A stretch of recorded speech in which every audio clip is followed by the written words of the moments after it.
Hello అందరికీ నమస్తే. మన వీడియో వచ్చేసి ఈరోజు డైట్ ప్లానింగ్.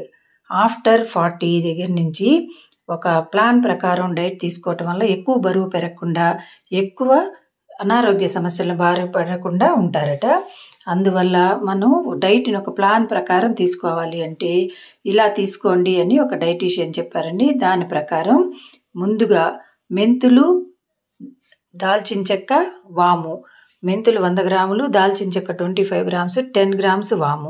ఇలా మూడింటిని తీసుకొని కొంచెం లైట్గా వేయించేసి పౌడర్ చేసి గాజు సీసాలో పెట్టేసుకొని లేవగానే బ్రష్ కూడా చేసుకోకుండా ఒక 5 గ్రామ్స్ ఇది తీసుకొని పౌడర్ని వాటర్లో కలిపేసి తాగేయాలి.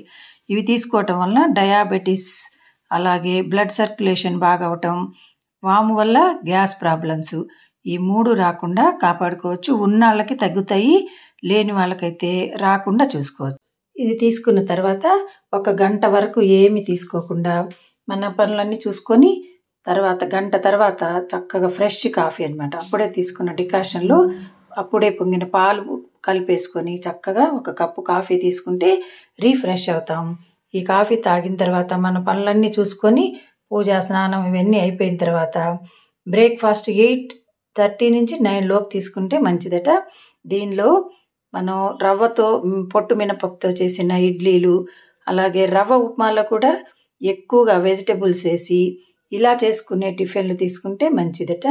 దీనిలో ఫైబర్తో పాటు మనకి మంచి విటమిన్స్ అవి అందుతాయి కాబట్టి ఇలా తీసుకోవాలట. దీంతో పాటు ఒక కప్పు పాలు తీసుకోవటం కూడా కంపల్సరీ. కాల్షియం అనేది మనకి అప్పుడు ఆ ఏజ్లో తక్కువగా ఉంటుంది కాబట్టి పాలు ఒక కప్పు తీసుకోవాలి. నెక్స్ట్ లంచ్కి వచ్చేసి బ్రౌన్ రైస్ ఒక కప్పు, కొలత ప్రకారం ఒకే కప్పు తీసుకొని దానిలోకి ఒక ఆకుకూర పప్పు, మామూలు కర్రీ, అలాగే రోటి పచ్చడి, ఒక కప్పు పెరుగు. ఈ కూరలు మారుతూ ఉంటాయి, మన రైస్ మాత్రం అదే క్వాంటిటీలో తీసుకొని ఉండాలి. రైస్ కన్నా కూరలు ఎక్కువగా ఉన్న పర్వాలేదు కానీ తక్కువ కాకుండా చూసుకోవాలి. ఇలా లంచ్ అయిపోయిన తర్వాత 4కి ఒక కప్పు టీ తీసుకుంటారు. 5-5:30 మధ్యలో ఎనీ ఫ్రూట్స్ ఏవైనా 2-3 రకాల ఫ్రూట్స్ని కట్ చేసుకొని ఒక బౌల్ తీసుకుంటారు.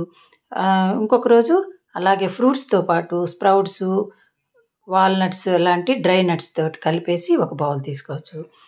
ఒక్కప్పుడు ఎప్పుడన్నా రేరుగా ఇలా వడలు అనమాట. ఇవి 2-3 రకాల పొట్టుపప్పులతో చేసిన వడలు.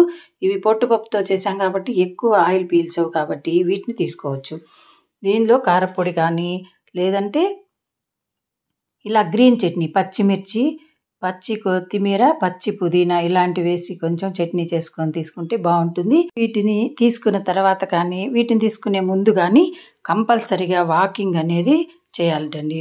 45 మినిట్స్, కనీసం 45 మినిట్స్ బ్రిస్క్ వాక్ కానీ లేదా యోగా లాంటివి కానీ చేస్తే శరీరం స్ట్రాంగ్గా ఉంటుంది. మనం తిన్న క్యాలరీస్ కొంచెం ఖర్చు అవ్వటానికి ఉపయోగపడుతుంది. అందుకని కంపల్సరిగా ఏ పని చేసినా చేయకపోయినా వాకింగ్ అనేది మన జీవితంలో ముఖ్య భాగంగా చేసుకోవాలట.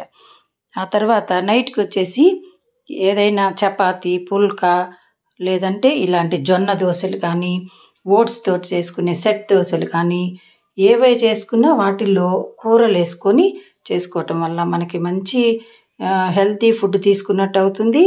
కార్బోహైడ్రేట్స్ ఎక్కువ వెళ్ళవు కాబట్టి పొట్ట పెరగదు, బరువు పెరగము.